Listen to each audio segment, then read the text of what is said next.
If you appreciate three-dimensional environments in fighting games, you're sure to appreciate the Tekken fighting series, particularly Tekken 4.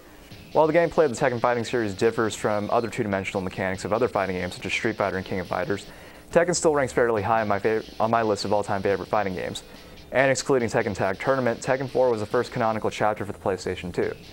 Although many fans and critics of the series regard Tekken 4 as a critical slump in the series, Tekken 4 is probably one of my favorite installments of the franchise. Originally released for arcades in 2001, and released for the PlayStation 2 in 2002, the game represented a slight departure from the series. For the first time, the Tekken series attempted to incorporate external environments into the gameplay. In other words, you could duplicate the effect of, pushing your opponent into a wall or throwing up to the ceiling. Things like that. To me, the focus on the effects of the environment made the game a little more realistic, unlike, fire-breathing bat-winged creatures known as Ogre in Tekken 3. In addition, Tekken 4 built upon the more realistic nature of the game with deeper graphics and lighting, as well as a more believable physics engine. As a consequence, however, the focus on the game environment and the graphics made the game a tad bit slower in the fast-paced gameplay required of fighting games. But overall, the aesthetics of the game gave a different mood and angle to the game. The game had a darker feel to it, compared to previous Tekken games.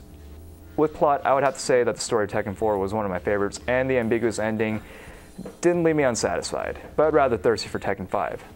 With a cast of 20 characters, 23 if you count alternate skins, you can't go wrong.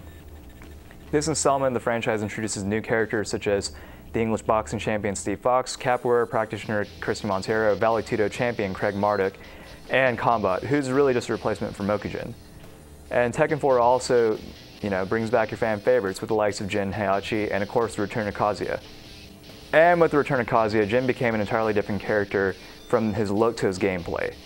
And while some fans of the series criticized this change, I thought it added an interesting angle to the story.